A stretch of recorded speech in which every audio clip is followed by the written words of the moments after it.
Salut les marques et les smarts, vous écoutez Catch Up, l'émission qui analyse, commente et critique parfois les émissions de la WWE. Aujourd'hui, donc c'est moi, c'est Raphaël qui présente. Si vous avez reconnu ma voix veloutée, mais je ne suis pas tout seul pour ce Raw du 10 juillet dernier. Je suis avec Ringside. Comment vas-tu, Ringside? Ça va bien. Nous analysons là un Raw post-pay-per-view, puisque la veille seulement c'était Great Balls of Fire, donc normalement un lendemain de pay-per-view il se passe des choses. Alors est-ce qu'il s'est passé des choses? Des tonnes de choses. C'est ce qu'on va découvrir. Des choses. Eh bien, on va commencer directement. Alors, il faut rappeler que la veille, donc à Great Balls of Fire, nous avions eu Brock Lesnar, Samoa Joe, des Braun Strowman, tout ça, on va en parler. Mais pour ouvrir le show, nous avons quand même quelqu'un de big. Il s'agit donc de Big Cass, l'ex-partenaire d'Enzo Amore, qui arrive sur sa nouvelle musique d'entrée, qui est donc assez proprement dégueulasse. Et on est d'accord. Et il commence, il se lance dans une petite promotion de heel assez classique. Et il commence de suite par dire à la foule How you doing pour un petit peu l'énerver. Il raconte que lui, il est très très heureux de tout ce qu'il a fait la veille. Ça l'a fait vraiment kiffer de démonter Enzo Amore. Il a vidé toute sa frustration qu'il avait depuis des années accumulée. Bon, pour bien en rajouter, il nous remonte des photos, il nous remontre une vidéo d'Enzo qui gagne la salle de soins en rampant, porté par des officiels. Ça plaît pas trop au public, qui le traite de asshole, donc vous chercherez sur Google Trad.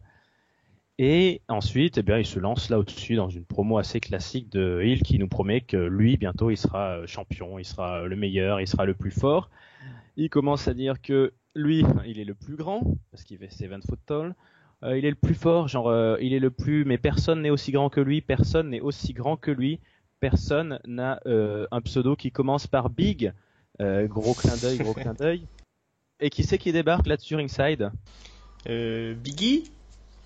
Ah non, ça aurait pu. Non, il est à SmackDown. Il est à SmackDown. Le deuxième... Le Big Show? Big Show, exactement. Le Big Show... Big Show. Donc le Big Show, on imagine qu'il est un peu énervé par ses propos de Big Cass, puis il y a aussi un petit passif entre les deux hommes. Bref, il gagne le ring, les deux se parlent sans trop qu'on comprenne parce qu'il n'y a plus de micro, et puis après ils se tapent dans une bagarre que j'ai trouvé assez mou du genou, ils finissent au sol, c'était pas...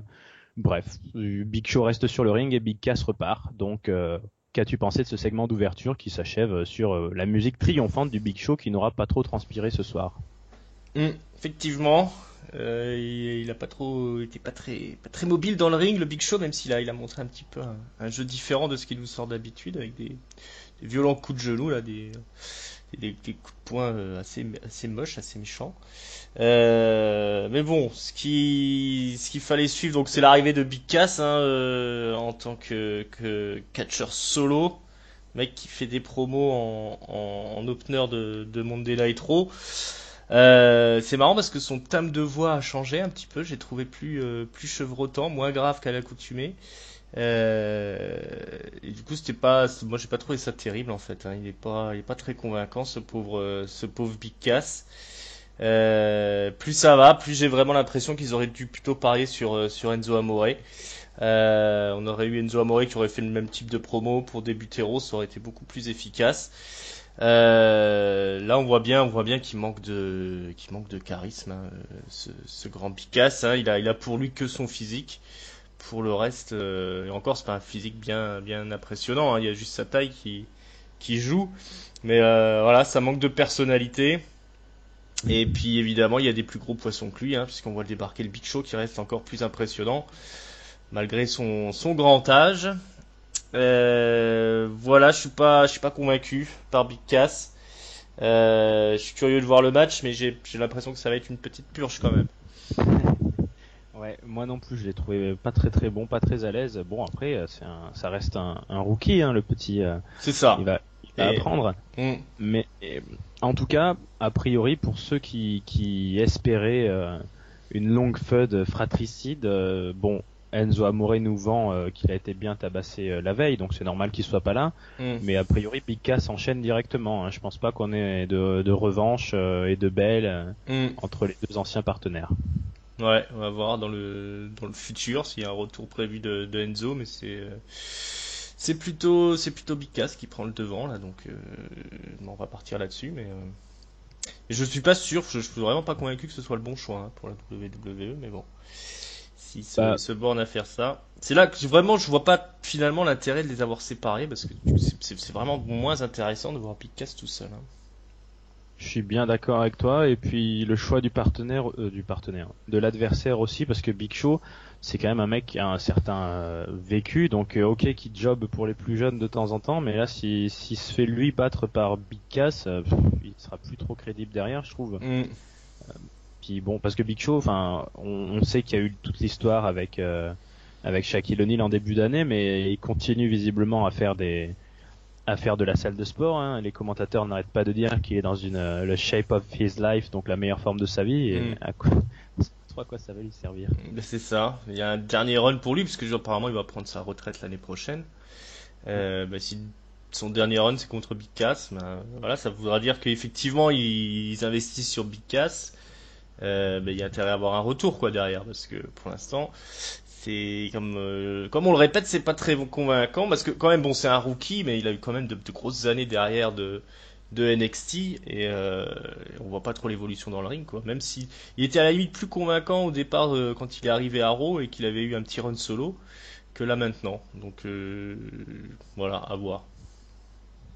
Ouais, eh bien écoute, on verra cela la semaine prochaine. On va en rester là en tout cas pour aujourd'hui, pour ce soir-là, puisque nous enchaînons directement avec un autre petit nouveau. Il s'agit d'Elias Samson, qui est tout seul sur le ring et qui va nous chanter une petite chanson pour le public de Houston au Texas, puisque nous sommes au Texas. Une chanson qu'il dédie à Finn Balor. Évidemment, une petite chanson qui subit son lot de huées de la part de la foule, qui est très très vite interrompue. Bon, je passe sur le contenu, c'est un peu toujours le même. La chanson est interrompue par Finn Balor, qui lui arrive avec une pop monumentale, et s'ensuit un match entre Samson et Finn Balor pour régler une petite rivalité qui dure depuis quelques semaines. Bon, sur le match en soi, Finn Balor il déroule d'abord son arsenal classique, il prend quand même le dessus, il domine, il est meilleur, mais quand même, il se fait contrer son fameux coup de pied à la volée, vous savez qu'il porte en courant le long de l'arête du ring sur le catcheur qui lui est dehors, le fameux coup de pied qui avait éclaté la bouche de Roman Reigns il y a quelques semaines. Donc Elias Samson, il est plus fort que Roman Reigns, il arrive à attraper le pied et à faire tomber ainsi Finn Balor. Ensuite, il domine en passant de longs moments à tordre le bras de Finn, mais au final, on retrouve un enchaînement classique, donc coup de gras et puis victoire de Finn, sans qu'il y ait eu trop de suspense ni trop d'intérêt dans ce match, et sans qu'on sache vraiment encore si Elias Samson a vraiment quelque chose à montrer dans un ring, à part chanter des chansons. Qu'est-ce que tu en as pensé de ce passage? Oui, comme tu dis, c'est pas entre les cordes, c'est pas encore très convaincant, ce pauvre Elias, mais il a pour lui au moins ce personnage qui fonctionne de drifter avec ses petites chansons là, toujours pour démarrer ses prestations. Un Finn Balor toujours populaire. Maintenant, c'est vrai que finalement, on est sur une rivalité de seconde zone qui a pas eu droit à son match en pay-per-view. Et puis, on comprend pourquoi quand on voit le match, parce qu'il y avait rien de vraiment exceptionnel qui en est ressorti. Il est encore vraiment très très limité, j'ai envie de dire, ce pauvre drifter. J'espère que ça s'améliorera pour lui dans le ring, qu'il puisse montrer des choses un peu plus convaincantes à l'instar d'un Baron Corbin par exemple. Mais pour l'instant c'est encore très très très léger ce qu'il propose. Et puis on préférait voir Finn Balor aller dans des rivalités bien plus haut dans la carte. Voilà, rien d'extraordinaire non plus sur ce match-là, j'ai envie de dire. Oui. Penses-tu qu'on a été là? J'espère que ça va pas aller plus loin. J'espère en tout cas, oui, je suis comme toi. En tout cas, on enchaîne très vite aussi, puisque Finn Balor, il est à peine en train de partir du ring, qui croise les nouveaux arrivants qui étaient ses copains récemment, qui ont travaillé avec lui sur... Il s'agit des frères Hardys. Alors les frères Hardy, donc Jeff et Matt, qui ont perdu la veille, qui ont perdu le fameux Iron Man match tag team contre Cesaro et Sheamus, donc de justesse, mais perdu quand même.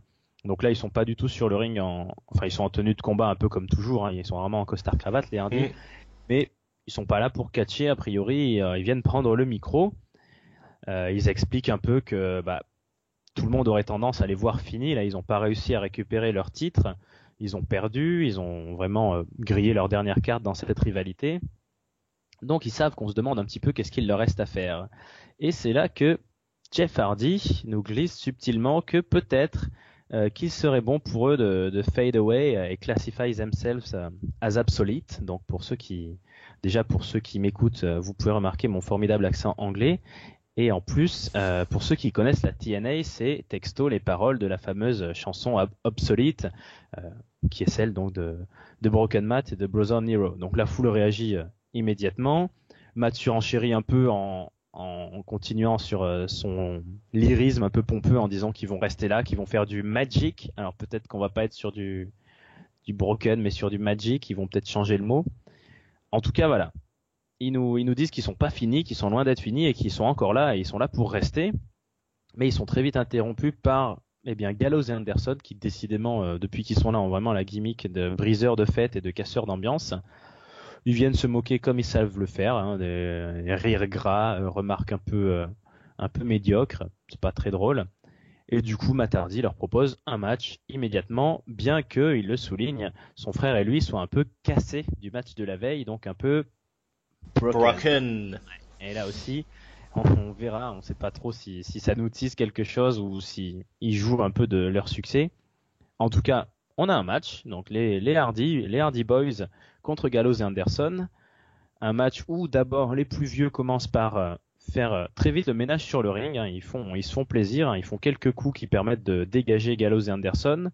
Mais on a une pause pub, et quand on a une pause pub dans le catch, qu'est-ce qui se passe quand on revient, en tout cas à la WWE? Et c'est les méchants qui dominent. Mm-hmm. Donc c'est les méchants qui dominent, et le match est assez rapide, et se finit par une victoire de Gallows et Anderson qui arrivent à placer leur finisher sur Matt Hardy, parce que Jeff, qui avait été éjecté à l'extérieur du ring, n'a pas eu le temps de revenir. On l'a vu, il s'est rapproché, il allait casser le tombé, mais à une seconde près, il n'a pas réussi à intervenir. Et donc sur ce finish, les vainqueurs, Gallows et Anderson, quittent le ring en pavoisant, ils sont contents, mais ils sont interrompus par Say Yes, The Revival qui revient, l'équipe fait son retour. On les avait déjà vus dans coulisses, on s'en rappelle, justement à propos d'Enzo et Cass, mais ils arrivent et de suite ils ciblent les frères Hardy et ils les tabassent comme de bons heels en passant leur finisher, leur Shatter Machine sur Jeff Hardy. Donc sale soirée pour les Hardy Boys qui ont pris cher. En même temps, c'est eux qui ont proposé un match alors qu'ils avaient un Iron Man 24 heures avant. Qu'en penses-tu ringside? Est-ce que c'est la fin des Hardys? Je ne pense pas, mais ils ont leur nouvel adversaire désigné visiblement. Effectivement, pas une soirée très réussie pour les Hardy, qui se sont fait molester dans tous les sens. Qui déjà ils sont arrivés, ils étaient dans un sale état. Donc voilà, ils nous teasent à fond la gimmick broken, avec Matt Hardy qui reprend son petit accent. Mais alors du coup, là ils se font exploser 2 fois d'affilée. Alors c'est sympa pour le club, pour Gallows et Anderson qui ont droit à une belle victoire sur les Hardy après avoir été écarté un petit peu de la title picture pendant un bon moment là. Et derrière The Revival qui revient et qui marque le coup en explosant les Hardy encore une fois. Alors je suis un peu, donc du coup je pense qu'on va partir vers quelque chose entre les Hardy et le Revival. Je sais pas où ça va mener Gallows et Anderson, parce que la ceinture pour l'instant elle est tenue toujours par Cesaro et Sheamus, donc je les vois mal rentrer en rivalité avec Cesaro et Sheamus. Je suis un peu perplexe sur tout ça, mais ça faisait plaisir de voir débarquer The Revival et de voir Gallows et Anderson gagner et de voir aussi les Hardy s'orienter vers le gimmick broken, donc tout ça est plutôt intéressant, même si j'ai l'impression que ça part un petit peu dans tous les sens. Oui, je suis un peu comme toi, rien n'est désagréable en soi, c'est très logique que les Hardys aient perdu. Franchement là, s'ils avaient gagné après leur match de la veille, ça enterrait encore plus Gallows et Anderson. Bon, c'est vrai que les Revival, sur le principe, ils ont tellement une gimmick, en tout cas les quelques semaines qu'ils ont fait à Raw de dominateurs, hein, ils s'appellent les top guys, que ça fait bizarre de les voir revenir et s'attaquer à des mecs qui justement viennent de perdre leur title shot. Donc, mais bon, c'est heel contre face, il faut bien une opposition. Mais du coup, est-ce que c'est les Revival qui vont tellement battre les Hardys qu'on va avoir le Broken qui va revenir? Écoute, en tout cas, ça nous donne envie d'en savoir plus, tout ça. C'est ça, exactement, ça en donne un petit peu de vie, encore une fois, la petite Tag Team Title Picture, même si le titre n'est pas en jeu, contrairement à ce que je viens de dire, mais non, intéressant ce segment, plutôt une bonne réussite dans la soirée. Eh bien, continuons, puisque des réussites, il y en a dans la soirée, et notamment nous passons à une séquence qui justement récompense la réussite, puisque nous sommes sur un épisode exceptionnel de Miz TV, et un épisode exceptionnel puisque pour la première fois dans l'histoire de l'humanité, nous allons assister à la remise des Midsies. Mais que sont les Midsies, vas-tu me demander, Ringside? Qu'est-ce que c'est donc ces Midsies là dont tu parles? Eh bien, les Midsies, ce sont des prix qui sont donnés lors de Miz TV. Alors, il n'y a pas de définition plus précise. Voilà, et qui sont rendus par le Miz, qui est le présentateur officiel de Miz TV et qui est au milieu du ring, entouré du Mr. Rage, donc de sa superbe femme Maryse, et de ses deux nouveaux copains, Bo Dallas et Curtis Axel. Et donc, le Miz a 3 Midsies à remettre ce soir. Donc, sans plus attendre, le premier Midsie qu'il remet pour le meilleur soutien, eh bien, pour la première fois dans l'histoire des Midsies, c'est une égalité parfaite. Ce prix revient à Bo Dallas et à Curtis Axel. Les deux hommes vont donc se partager le trophée. C'est pas beau, ça? Alors là, excellent. C'est surprenant. Est-ce que tu trouves qu'il le mérite? Je pense, ouais. Bah, justement, j'aurais eu du mal à les départager. Donc voilà, un bon titre ex-aequo, ça fait plaisir. C'est assez exceptionnel. Et ben, la foule est d'accord avec toi, puisque la foule chante You Deserve It aux deux hommes qui n'ont pas du tout le même look vestimentaire l'un et l'autre. Bo Dallas prend pour une espèce de rocker Johnny Depp, je ne sais pas trop comment le décrire. Et Curtis Axel, lui, par contre, il est coiffé comme un premier communiant et il est beau comme tout. En tout cas, tous les deux sont très contents, très émus de leur prix, mais pas aussi émus que celle qui va gagner le prochain Midsie, c'est-à-dire le Midsie qui revient à la plus belle, à la plus sexy, à la plus délicieuse de toutes les femmes de la WWE. Et ce prix, eh bien, c'est incroyable. Il revient à Maryse. Voilà. Un Midsie pour une francophone. Moi, en tant que francophone, j'ai été très touché.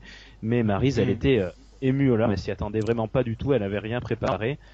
C'était touchant à voir aussi. Très touchant, très émouvant. C'était, effectivement, il y a des grands moments comme ça à Raw de temps en temps qui prennent au cœur, qui donnent des frissons. Voilà, cette victoire de Maryse contre toute attente. Mais c'est pas fini. C'est pas fini parce qu'il y a un dernier ça Midsie. Pas là, c'est ça. Et c'est le Midsie pour The Greatest Man in WWE. Et là, c'est le suspense. Le Miz ouvre l'enveloppe et il dit Dean Ambrose. Alors, la foule rit. Mais le Miz nous a fait une blague. Il dit mais non, c'est pas Dean Ambrose, c'est The Miz. Le Miz a gagné.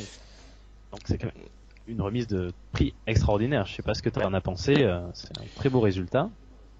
Ça, l'ascenseur émotionnel quoi. Il sort Dean Ambrose comme ça, tu dis non c'est pas possible. Et puis non, en fait c'est bien le Miz qui a gagné, heureusement, parce que c'est ça. Faut donner des titres aux gens qui le méritent, sinon ça n'a aucun intérêt. Eh bien, le Miz, c'est le seul qui c'est le plus à l'aise à l'eau. C'est le seul qui va se permettre de vraiment faire une petite promo pour expliquer qu'il est vraiment le plus grand homme de la WWE. Donc, il en profite pour parler de Dean Ambrose. Il dit du mal de beaucoup de gens et il cite des gens comme ça, un peu au pif, des gens qui ont perdu la veille, en fait. Il parle des Hardys, il parle de Seth Rollins, il parle de Samoa Joe, enfin de tous ces gars qui avaient promis qu'ils allaient gagner à Great Balls of Fire. Et le seul qui l'a fait, le seul qui l'a fait, non, parce qu'il y a d'autres gagnants, mais celui qui tient toujours ses promesses, en tout cas, c'est le Miz. Mais il n'a pas le temps de poursuivre puisque Dean Ambrose arrive et de suite, sans réfléchir, il le fait souvent, il attaque le Miz, il fonce sur le Miz. Sauf que le Miz n'est pas tout seul, il est aidé par ses best supports. Mais Dean Ambrose non plus ne va pas rester tout seul, puisque sur ces entrefaites arrive Seth freaking Rollins qui se précipite et qui vient aider son ex-copain du Shield, Dean Ambrose et à tous les deux à faire fuir le Miz en utilisant au passage une jolie chaise qu'ils utilisent pour tabasser le gagnant du Greatest Man in the WWE Midzi Award.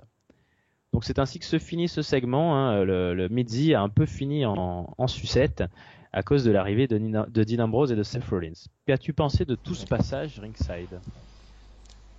Cacheur de fête, hein, ces deux anciens du Shield là, Seth Rollins et Dean Ambrose. On était tellement bien à savourer la victoire du Miz, la célébration du Miz.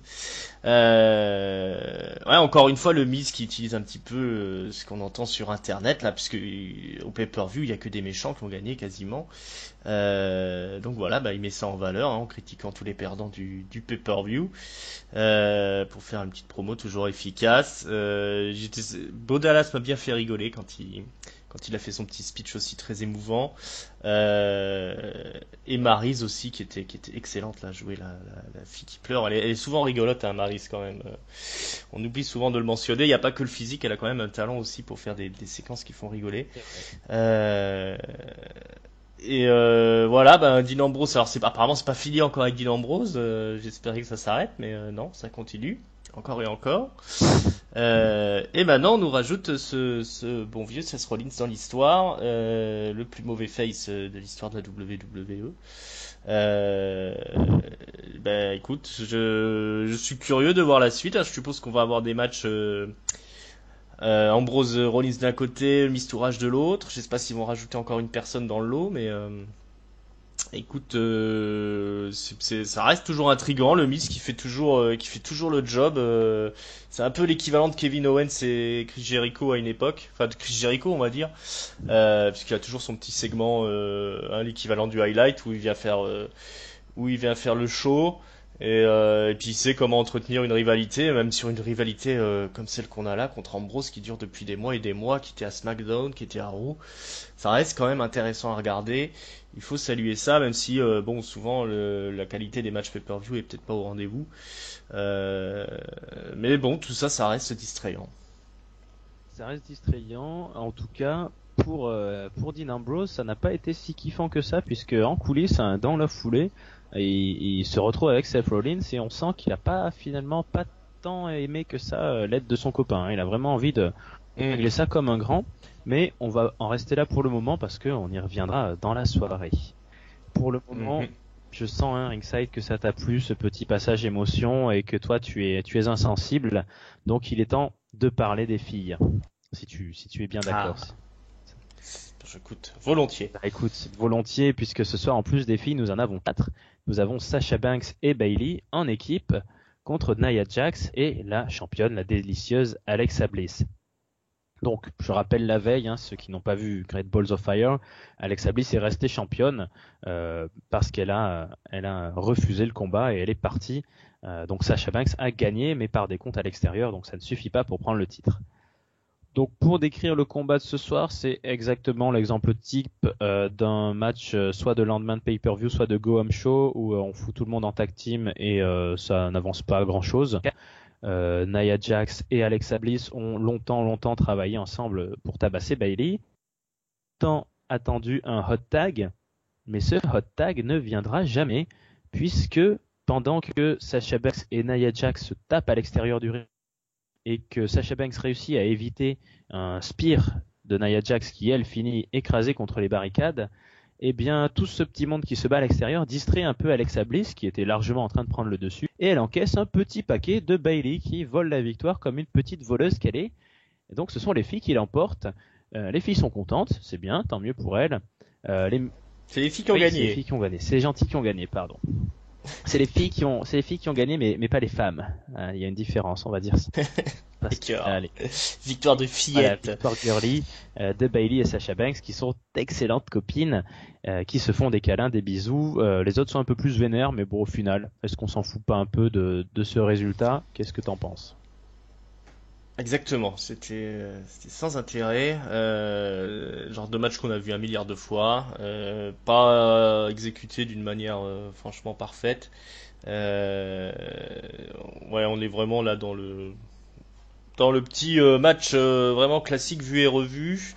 Est-ce qu'il vaut pas mieux que ça que un segment au micro qui aurait été encore une fois hasardeux et peut-être comment dire malaisant. Donc c'est peut-être pas plus mal, mais en tout cas ça a rien du tout d'exceptionnel. C'est vraiment la facilité pour ce petit match et ce passage des filles. Je crois qu'il n'y a rien d'autre sur les filles dans l'émission. Non, absolument rien. Si je dis pas de c'est ça, ouais, peut-être.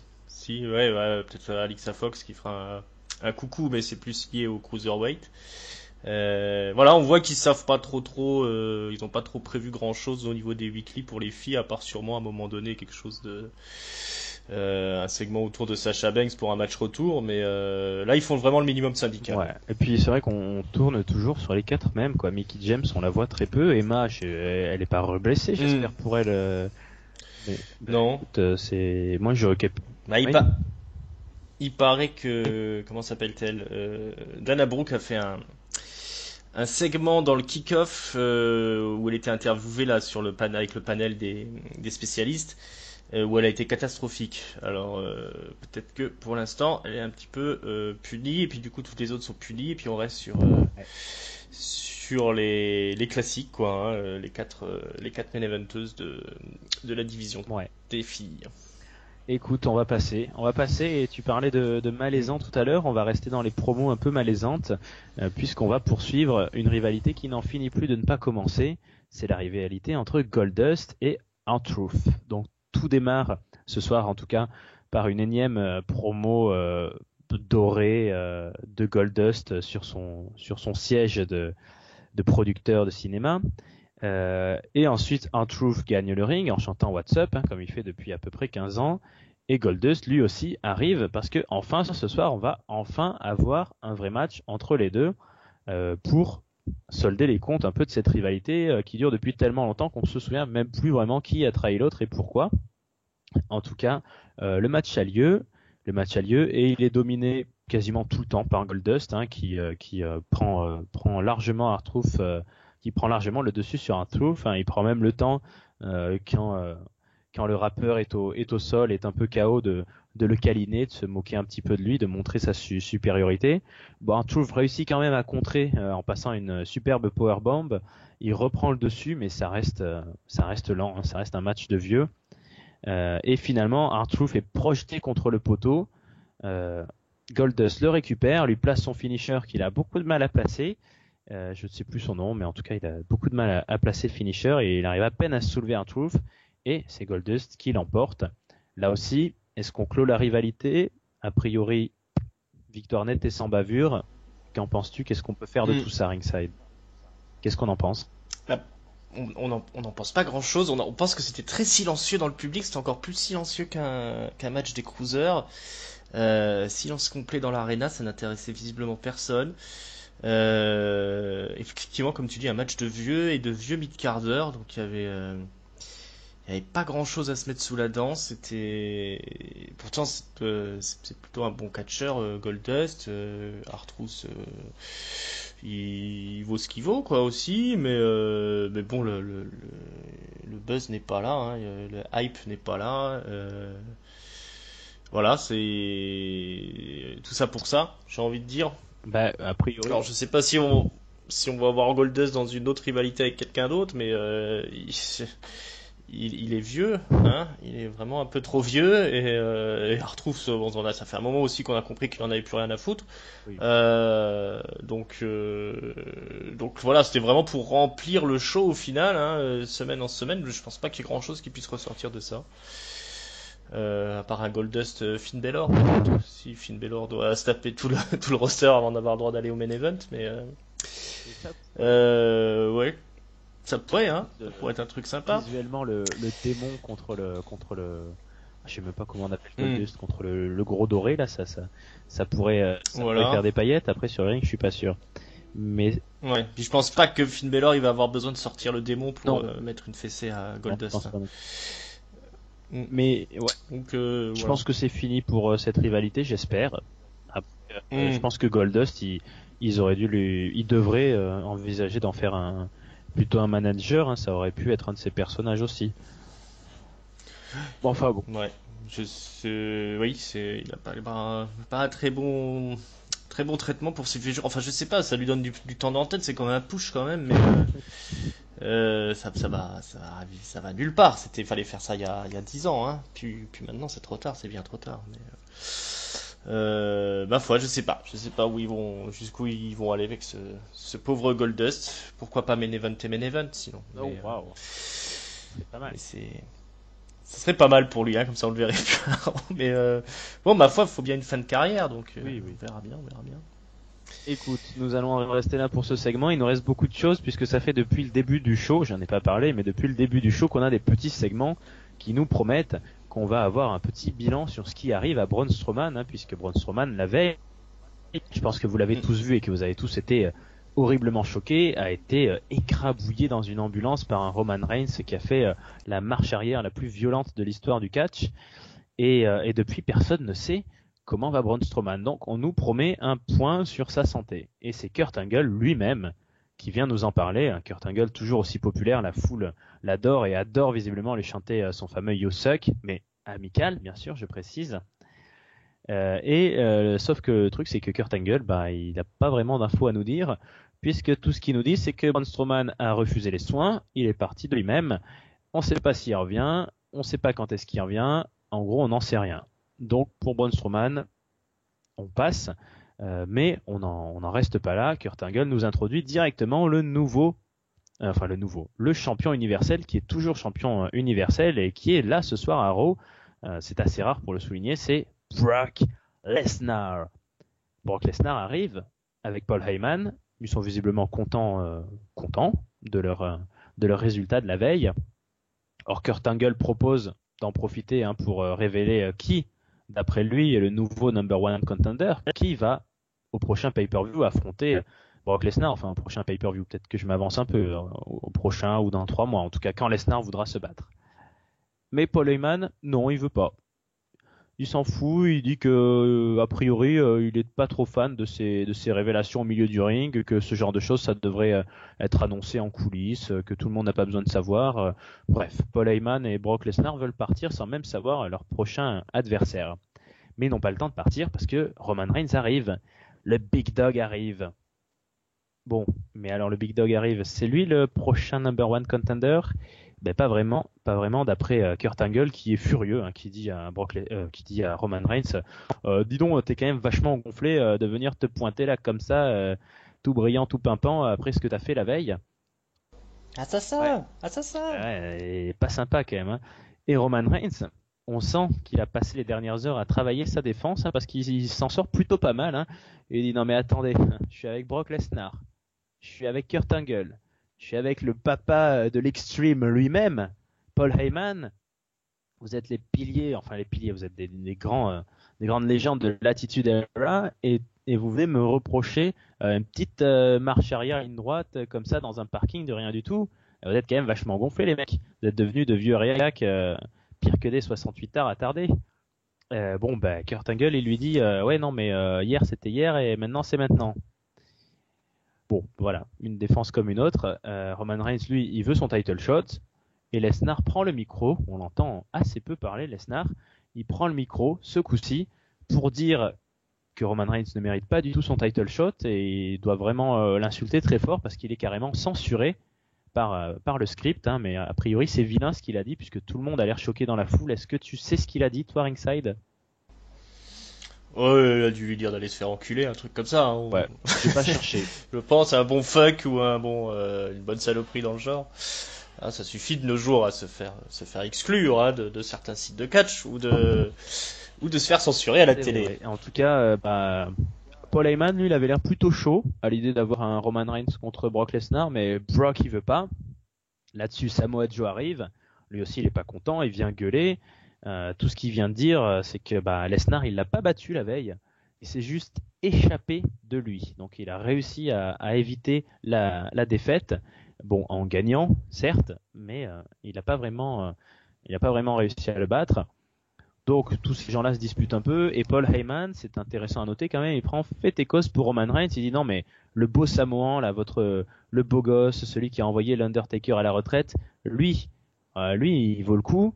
Mais Samoa Joe là, le Samoan que les Samoans veulent même pas qu'il soit Samoan, lui c'est un rebut, c'est un rejet, on n'en veut plus. Et Samoa Joe, il est vraiment pas content du tout. Tout le monde est sur le point de se battre, ça s'insulte, ça s'invective. Heureusement, il y a quand même un GM qui a une certaine prestance, un certain charisme, une certaine autorité, et il officialise ce que on pressentait depuis quelques minutes, c'est que la semaine prochaine, Samoa Joe et Roman Reigns vont s'affronter, et le gagnant affrontera Brock Lesnar pour le titre universel. Donc, pour Roman Reigns, qui a donc broyé le pauvre Braun Strowman, aucune punition, aucune sanction, on repart comme en l'an 40, et il va devoir affronter Samoa Joe qui n'a pour le moment jamais vaincu. Alors, est-ce que tu as aimé ce segment? Qu'en as-tu pensé? Et qui envisages-tu comme prochain challenger à Brock Lesnar? Alors, je ne m'hasarderai pas à donner un pronostic pour ce match entre Roman Reigns et Samoa Joe. Mais c'est la première fois depuis longtemps qu'il y avait du star power, j'avais l'impression, à Monday Night Raw, entre Brock Lesnar, Kurt Angle. Alors pour les vieux de la vieille, c'était assez émouvant de les voir tous les deux dans le ring, parce ils étaient rivaux quand même, hein, pendant longtemps à la WWE. Ils ont fait des affrontements titanesques. Et pas seulement à la WWE, ils sont aussi affrontés au Japon pour le titre IWGP. Donc ça c'était sympa déjà, ça parlait un peu dans le côté historique de la WWE et du catch en général. Roman Reigns, qui a toujours cette aura là de plus en plus croissante quand il arrive et qui scrute le public, il est monté à un level supérieur aussi. Et puis il a fait le buzz, hein, complètement après ce segment extraordinaire à Great Balls of Fire là, avec l'encastrement d'ambulance. Paul Heyman, toujours un mec qui envoie aussi un peu du star system, puisqu'il est toujours là quand il y a des gros événements. Et putain, Samoa Joe, ça y est, il est monté dans le main event, il est toujours autour de la title picture, il est toujours crédible. Je trouve que c'est un des meilleurs talkers de Raw, même de SmackDown, enfin de toute la WWE. Là, hop, il arrive à placer ses phrases, à se placer comme il faut. Là, il nous explique que voilà, Paul Heyman, écoute le Paul Heyman de Brock Lesnar, parce qu'il te protège de moi, hein, il veut pas que tu m'affrontes une deuxième fois. C'est ton avocat et il est là pour te protéger. Écoute-le bien. C'est super efficace. Bon, alors c'était un petit peu brouillon, mais bon, avec autant de personnes dans le ring, c'est un petit peu difficile quand même d'avoir un timing parfait. Mais putain, il y avait quelque chose qui se dégageait quand tous ces mecs-là étaient dans le ring, qu'on n'avait pas vu depuis longtemps, qu'on voit pas quand il y a Rollins ou Ambrose dans le ring. Eux sont vraiment passés à un level supérieur, et il faut saluer Samoa Joe qui arrive à s'inscrire tout de suite dans le haut du panier, dans le main event. Maintenant qu'il débarque, c'est un événement. Voilà, il tutoie les stars, il est avec Brock Lesnar et aux côtés de Roman Reigns qui lui a eu tous les atouts de la WWE derrière lui. Ça fait un moment qu'on travaille le personnage et qu'on essaye de le monter. Il a vraiment réussi à graver les derniers échelons qu'il fallait là depuis sa victoire contre l'Undertaker. Donc là maintenant, ça y est, quand il débarque, c'est quelque chose. Joe, il a pas eu tout ça. En quelques mois, ça y est, il s'est imposé vraiment dans le haut de l'affiche, un peu à la star d'un AJ Styles. Alors peut-être encore en plus impressionnant. Donc voilà, moi je salue tout ça, je salue toute cette star power qui revient à Raw. Et puis je suis vraiment impatient de voir la suite et de voir ce match entre Reigns et Joe. Ça devrait envoyer du lourd la semaine prochaine. Ouais, je suis bien d'accord avec toi. Joe, il est excellent, quoi. Il dégage une impression de brute, mais le physique et le visage et la diction, ouais, est vraiment très très bonne. Il est bien plus à l'aise que Roman Reigns, c'est pas mauvais non plus, hein, mais lui il est dans son personnage à fond, et ils étaient tous très bons, et il y avait beaucoup de star power, tu l'as dit, et moi je trouve que le fait que Lesnar ait parlé, et même beaucoup parlé par rapport à ce qu'il fait d'habitude, ça renforce le côté il se met au niveau des autres, quoi. C'est plus Lesnar qui est sur sa chaise longue.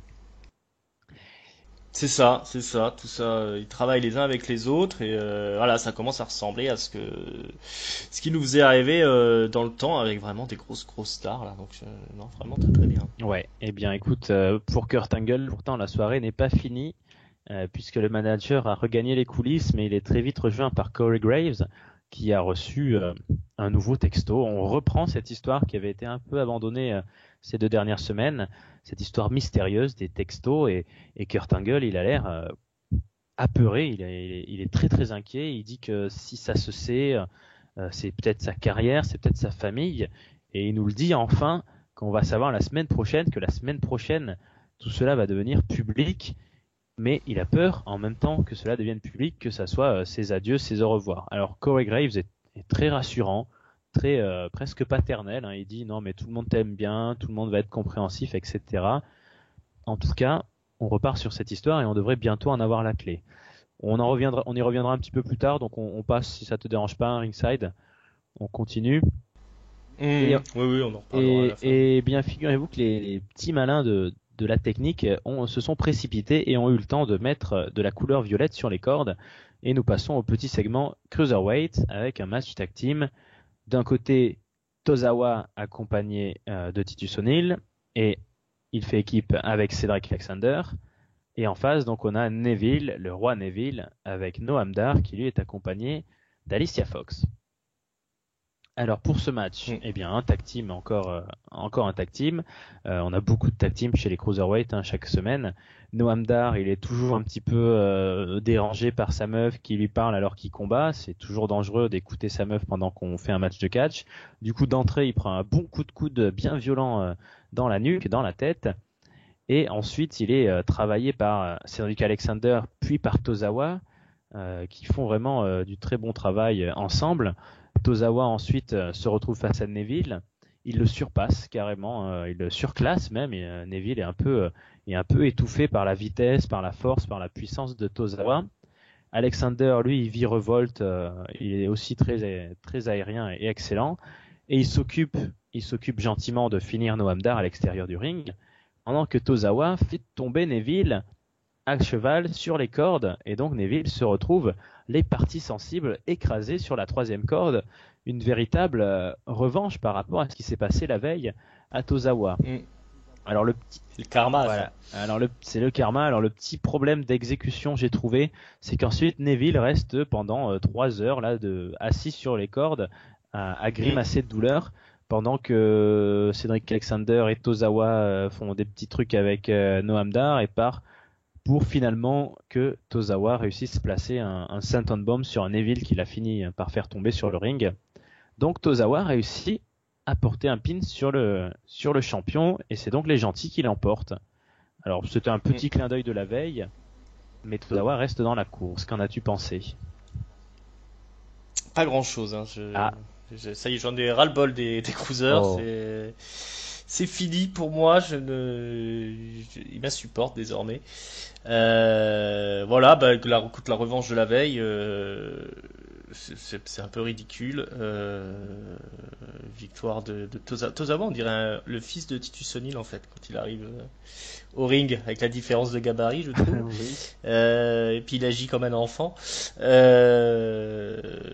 Voilà, après le match c'était ce que c'est habituellement les cruisers à la WWE, donc rien de très mauvais mais rien de très bon non plus. Voilà, moi je ne suis plus du tout client des cruisers, donc ça m'a ennuyé, comme je pense que ça va m'ennuyer encore pendant de longs mois. Je sens qu'on risque de regretter Austin Harris. Moi j'ai un peu de mal. Je trouve qu'ils ont fait un excellent boulot avec Neville, et Neville a été très très bon ces derniers mois. Mais ils ont construit vraiment un personnage de méchant, hyper méchant. Et là, face à lui, c'est un peu comme tu dis, des gamins, quoi. C'est de la cour d'école, la Titus Brand. C'est pas que c'est ça. Ils mangent toute la division. C'est ça. Puis s'ils deviennent champions, ça casse le gag, quoi, je trouve, parce que et pourtant Tozawa vaut mieux que ça. Je suis déçu aussi du coup qu'on voit beaucoup moins des gens comme Brian Kendrick ou comme Gallagher bref, ouais. Et puis Noam Dar et Alicia Fox. Alicia Fox en général, ça me saoule. Ouais. Donc ça. Puis il y avait par exemple Mustafa Ali qu'ils étaient censés pusher, on le voit plus. Voilà, non, franchement, pour l'instant, je suis très, encore une fois, très déçu de la division Cruiser et j'ai l'impression que ça va vraiment dans le mur. Si ça se trouve, Neville va rester champion ad vitam aeternam. Hein. Oui, ça serait peut-être le mieux. Écoute, on va passer. C'est un mauvais moment, on va passer, d'accord? Oublions, vas-y. Passons à autre chose. Eh bien, passons à autre chose. Alors, parce que j'avais pas prévu d'en parler, mais je te sens troublé. On va juste glisser au passage qu'on a eu Seth Rollins avec Charly Caruso. Ça te fait plaisir? Écoute, ça me fait plus plaisir que quand elle est avec Paul Heyman, parce que j'ai l'impression qu'il y a un truc qui se passe avec Paul Heyman, et j'avoue que ça ne me plaît pas du tout. Oui. Mais voilà, c'était très bien de voir la belle Charly. Eh bien, écoute, de toute façon, c'était la plus intéressante à voir, parce que Rollins n'a pas dit grand chose. Il a été coupé par une promo de Bray Wyatt qui n'a pas dit grand chose non plus. Et au final, nous terminons par un match entre les deux hommes, une revanche de la veille. Et la veille, eh bien, c'était d'une manière très surprenante Bray Wyatt qui avait réussi à l'emporter. Donc exactement. Voilà. Surprenant, hein, il m'a niqué mes pronos, mais bon, c'est pas grave. Ouais, moi aussi. Mais bon, Bray Wyatt commence donc à prendre le dessus assez rapidement. Puis il prend un kick assez violent alors qu'il est dans le coin du ring, mais bizarrement il le vend pas trop et très rapidement il percute Seth Rollins comme il fait là, en courant sur son adversaire en mettant un peu on sait pas trop ce qu'il met en avant, les coudes et le corps. Donc il percute comme ça violemment Seth Rollins, il reprend l'avantage. On a un passage à l'extérieur du ring, Rollins redomine, il travaille la main de Bray Wyatt, j'ai pas trop saisi pourquoi, mais il lui tord la main, il en veut à sa main, il veut lui faire mal à la main. Parce que c'est le pouce avec lequel il a gagné Bray Wyatt la veille. Ah oui. Il s'attaque au pouce. Ah oui, c'est vrai, le pouce, exact. Il s'attaque au pouce. Donc il s'attaque au pouce, j'avais pas suivi. Le public a l'air de ramollir un petit peu puisqu'il se met à faire une haut là. Ah ouais. Sans trop de raison. Bon. Un peu bizarre, un peu bipolaire le public parce qu'un peu plus tard ils chanteront This is awesome. Ouais. Donc faut savoir, soit ils se font chier devant le match et ils font la hola, soit ils trouvent que c'est awesome. Hein, mais c'est ça. Faut se décider un peu le public. Hein. En tout cas, c'est vrai que très vite. La hola dure un petit moment quand même, mais elle est assez vite remplacée par des gros soutiens à Seth Rollins. Seth Rollins qui fait un gros match, hein. Il y a de l'opposition en face. Moi j'ai trouvé ça meilleur que la veille, en tout cas ça m'a laissé un meilleur souvenir. Il y a un très gros DDT de Bray Wyatt qui plante complètement Rollins. Ensuite il le travaille plutôt au niveau du cou, au sol. Ça se relève, ça s'envoie des kicks, ça s'envoie des claques dans la gueule. Suicide dive de Seth Rollins donc à l'extérieur du ring. Il prend vraiment le dessus, hein. L'architecte se remet à dominer, il enchaîne quelques near falls. Ça a failli passer, mais le Bray Wyatt réussit à placer un headbutt, donc un bon coup de tête qui aveugle Seth Rollins, hein. Il voit plus rien, il sait plus où il est, et il sait tellement plus où il est qu'il ne voit même pas qu'il est présenté à la petite sœur Abigail. Et pour la deuxième fois d'affilée en 24 heures, encore une fois, à ma grande surprise, Bray Wyatt l'emporte totalement clean sur Seth freaking Rollins. Alors avant de passer à la suite, déjà sur ce match, quelle est ton impression et que penses-tu du résultat? Alors je te rejoins, j'ai trouvé que le match était meilleur que la veille. Donc bon, ça veut peut-être dire que comme d'habitude, quand ils ont fait l'opener, on leur a dit de pas trop en faire. Du coup, ils ont le droit de se rattraper pour le main event d'Euro. C'était meilleur, mais pas non plus. C'était pas du 4 étoiles. Hein. Ça reste encore un petit peu mou du genou. Rollins qui perd clean, effectivement. Alors on nous la joue deuxième aveuglement, quoi. Mais alors un coup de boule, c'est pas une manœuvre aussi traite qu'une fourchette dans les yeux, quoi. Alors bon, peut-être qu'il s'est pris une dread dans l'œil, ce qui fait qu'après il n'arrivait plus à voir ce qu'il faisait, mais peut-être que la semaine prochaine il travaillera sur les dreads de Bray Wyatt ou c'est ça, la barbe. Ouais. Alors d'accord. Par contre, effectivement, carton rouge sur Seth Rollins qui pique le move de cassage de doigts là qu'utilise Marty Scurll chez là par exemple ou à la New Japan. Voilà, on fait semblant de casser les doigts de l'adversaire, mais alors j'aime pas trop déjà ça chez Marty Scurll, mais c'est un peu plus réaliste. Mais bon, comme il le fait à chaque match, au bout d'un moment, c'est un petit peu du déjà vu. Et Seth Rollins, il arrive pas trop bien à le faire parce que ça claque pas. Hein, on comprend pas trop qu'il vienne péter le doigt de de Bray Wyatt qui de toute façon ne vend pas derrière plus que ça. Donc ça c'est pas très cool de piquer un petit peu les prises des autres. Enfin si on peut appeler ça une prise. Et pour le reste, victoire encore une fois de Bray Wyatt dans l'indifférence générale, j'ai un peu l'impression. Est-ce que c'est bon pour Rollins de perdre comme ça des matchs clean contre Bray Wyatt? Est-ce que c'est bien pour Bray Wyatt de gagner comme ça des matchs clean? Je ne sais pas. On est un peu dans l'inverse de Samoa Joe et de Roman Reigns, c'est-à-dire eux ils sont aussi du calibre de main event mais ils y arrivent pas. Ça prend pas, il n'y a pas de star power, il n'y a pas d'implication. Les gens font là ou là. C'est un peu la série B d'Euro, mais ce qui arrive derrière va peut-être relancer tout ça, même si ça sent bon la mid-card quand même. Oui, on va de suite enchaîner. Alors, je reviens sur ce que tu disais. Bon, Seth Rollins, il eut réussi quand même. Et c'est vrai qu'après son retour et son putain de match contre Triple H à WrestleMania, qu'il bat clean, hein, et ils auraient pu, là aussi. Ouais, t'as raison. Et Seth Rollins est un main eventer, il n'y a pas à chier, il a le potentiel pour. Bon, Bray Wyatt, il y a des limites sur le ring qui font que, mais ouais, on sait pas. C'est comme Finn Balor. Ces mecs-là, on sent qu'un jour, mais là, pour le moment, on sait pas trop quoi en foutre. Bon, c'est lié aussi au fait que Brock Lesnar confisque la ceinture depuis 3 mois, hein, je pense. Mais bon, en tout cas, tu as raison. La soirée n'est pas finie. Puisque, si vous avez bien écouté ce que je disais il y a à peu près 25 minutes, je me suis complètement gouré, puisque c'est maintenant que le Mistourage arrive avec une chaise. Non, c'est maintenant que le Mistourage arrive, je m'embrouille avec ces histoires de chaises, tabasse Seth Rollins, que Seth Rollins est sauvé par Dean Ambrose qui arrive à ce moment-là avec une chaise. Voilà, tout à l'heure j'ai parlé de la chaise que Dean Ambrose utilisait sur le Miz, c'était pas du tout lors de la remise des Midzi, c'était maintenant, excusez-moi, je delete complètement ce que je disais. Mais écoute, il y a quand même Seth Rollins qui utilise le décor de Miss TV pour taper sur le Mistourage. Et il y a notamment Bodalas qui se mange un bon coup c'est une espèce de bureau, de table comme ça, de présentation qui était assez spectaculaire. Donc il n'y avait pas de chaise, mais il y avait quand même des objets contendants. Tu es bien gentil, bon, donc voilà, sur cette fin de show, eh bien le Miz et son entourage sont venus un petit peu j'ai passé en milieu de carte, sauf que encore une fois, ils se font un peu rejeter et c'est bien Dean Ambrose et Seth Rollins qui triomphent pour cette fin de show au milieu du ring. Pour cette fin de show, est-ce que c'est vraiment fini?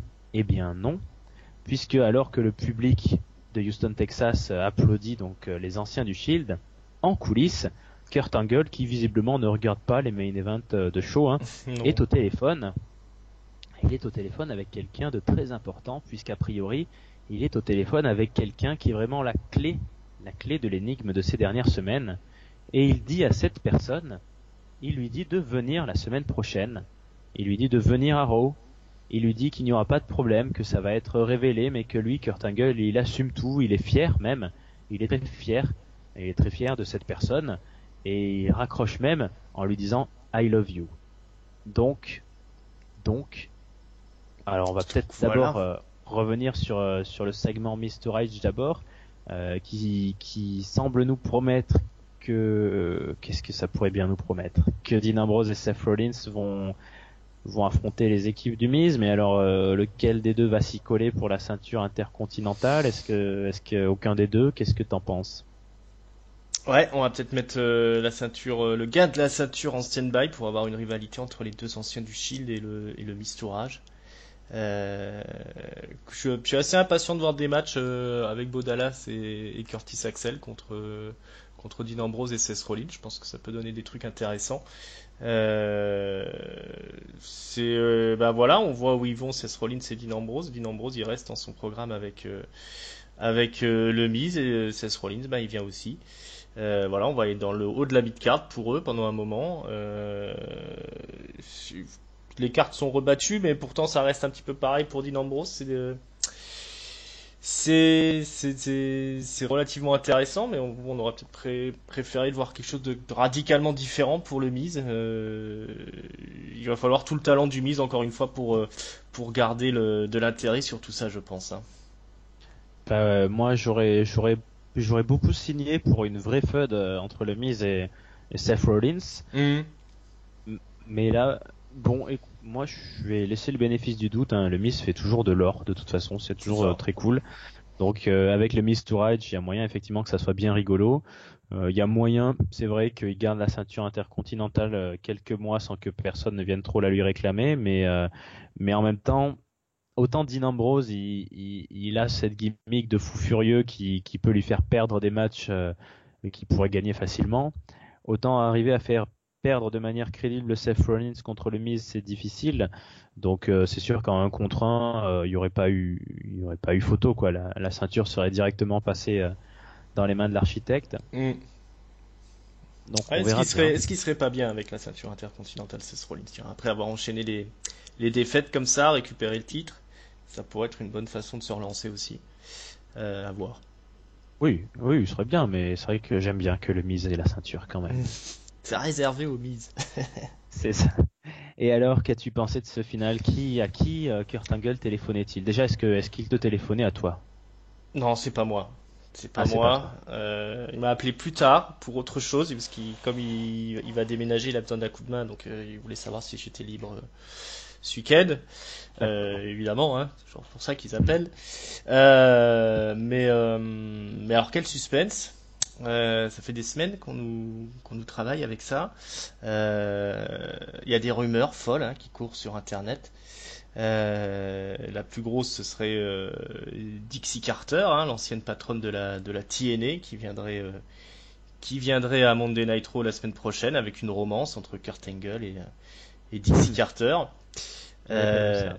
c'est ça peut être intéressant. Après Dixie Carter, elle était pas terrible au micro, donc c'est à double tranchant, mais ça peut être intéressant pour les catcheurs du roster parce qu'elle est connue un peu pour se taper tous les catcheurs de son roster, donc ça pourrait être sympa pour ceux qui sont un peu célibataires à Raw en ce moment. Ça peut être dangereux pour Stephanie McMahon, parce que si Triple H il se fait tourner autour par Dixie Carter, on sait pas, une MILF comme ça peut peut-être l'intéresser.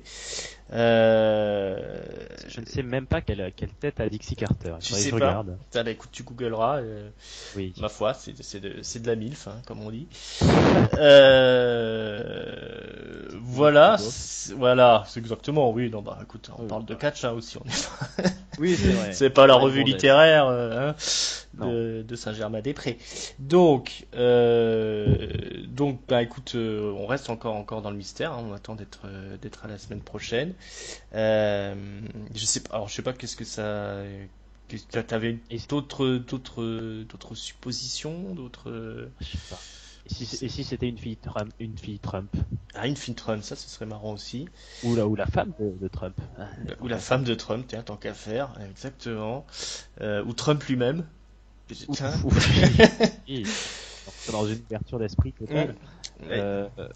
Bah écoute, moi, la façon dont je l'ai entendu parler quand il dit I'm proud of you, donc je suis fier, je t'aime, je Mm. voyais plus un truc du genre un enfant illégitime, mais ça fait gros quoi, Ouais.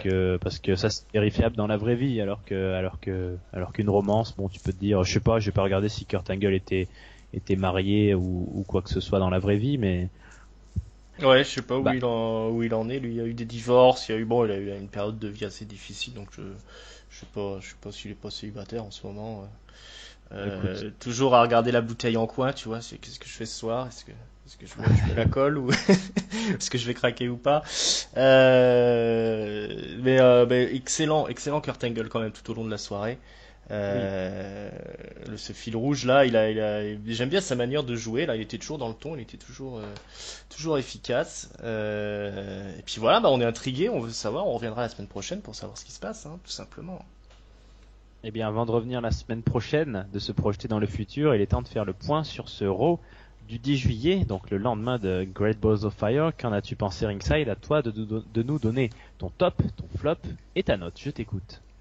Alors le flop, je vais le donner à Big Cass, hein, on va revenir tout au début du show, qui m'a pas du tout convaincu. Voilà, il va falloir qu'il fasse beaucoup mieux que ça s'il veut s'imposer dans le roster. Il peut pas compter que sur son physique, qui est quand même, comme je l'ai dit, pas si impressionnant que ça. Voilà pour le flop. Le top, bah, je vais le donner à Kurt Angle. Voilà, on revient à la toute fin du show qui était parfait de bout en bout, j'ai trouvé. Surtout qu'il y a eu beaucoup de gros plans sur son visage avec la caméra qui restait un peu trop longtemps, mais il était toujours jusqu'au bout parfait.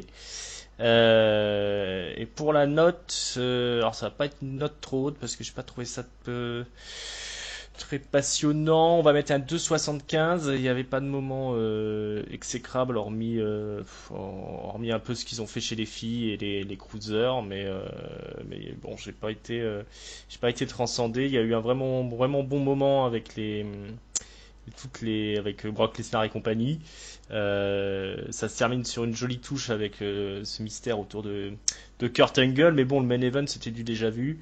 Voilà, toute la dernière heure c'était un petit peu mou du genou quand même. Voilà, donc ce sera ma note. Très bien, c'est noté. Eh bien, moi, mon flop, je vais le mettre à Noam Dar et Alicia Fox. On va pas dire que j'attendais beaucoup. Mais ces histoires de couple, déjà c'est du caricatural au possible, c'est pas drôle, c'est pas distrayant, c'est juste relou et ça plombe un peu les cruiserweight. Mon top, je vais que tu as fort bien décrite, hein, la séquence des gladiateurs là avec un Roman Reigns étincelant, un Samoa Joe tout en fureur, on aurait dit un rhinocéros prêt à charger, un Brock Lesnar qui joue un peu son rôle de dieu de l'Olympe, hein, là il est en colère mais bon il est très serein, enfin ils ont tous été très bons dans leur rôle et ça donnait vraiment l'impression que ouais c'était le titre de l'univers, c'était les dieux qui vont se disputer le Saint Graal et du coup bah moi je vais quand même mettre 3 parce que ça m'a bien plu, j'ai bien aimé les Midzi. Tout ce qui est autour du Miz c'est cool. J'ai assez aimé moi le main event et puis Bray Wyatt contre Seth Rollins c'était un joli match. Donc au final j'ai l'impression qu'en termes de temps il y a eu plus de moments qui m'ont plu. Je regarde un peu mes notes. Hein. Les Hardys c'était pas mal non plus. Bon il y a comme toujours les segments. Bon les filles c'était nul. R-Truth et Goldust aussi mais bon je vais mettre un 3. Je vais être un peu plus gentil toi. Ok, tu as bien le droit. Eh bien, très bien. Bah, écoute, nous allons clore là-dessus cette analyse de ce fameux Raw de Houston, Texas. Donc, je rappelle à tout le monde, et tu vas m'aider là-dessus, Ringside, hein, parce que je présente beaucoup moins souvent que toi, que vous pouvez nous écouter sur YouTube, sur PodCloud, sur iTunes. Je crois que je n'ai rien oublié. Écoute, on est bon, non? Tout à fait. C'est on bien. Est bon. Eh bien, vous pouvez, selon les plateformes, nous mettre des pouces, des likes, des smiles, des cœurs, nous verser de l'argent aussi, hein, tout est possible. N'hésitez pas à nous donner en commentaire votre opinion sur ce show, à nous dire qui d'après vous va gagner entre Roman Reigns et Samoa Joe, qui va gagner entre Big Show et Big Cass, est-ce qu'ils vont mettre l'acronyme Big en jeu, ça serait drôle, c'est un Big on a Pole match. Excellent ça, excellent, tout à fait. Idée. Excellent. Écoute, on a un match du drapeau pas loin chez l'émission bleue, alors pourquoi pas le jeu des gimmicks, ouais. Et ben voilà. Et ben écoute, on va clore. Et puis merci à tous de nous avoir écoutés. N'hésitez pas à rester, à vous abonner pour suivre aussi nos émissions sur SmackDown. Et puis nous serons, si ce n'est pas moi, si ce n'est pas nous, ça sera nos collègues pour la semaine prochaine pour le Raw suivant. N'oublions pas Twitter et Facebook aussi, hein, Catch-up CDC pour les deux. On est aussi là-dessus. On est partout et restez avec nous. Restez avec nous pour la semaine prochaine. Nous allons suivre tous ensemble la grande révélation qui, je pense, va changer la face de Monday Night Raw. Bien, merci beaucoup Ringside d'avoir été avec moi pour cet épisode. Je t'en prie, c'est un plaisir. Et voilà. Et puis, eh bien, bonne soirée à tous et bonne semaine pleine de catch. Ciao. Ciao, ciao.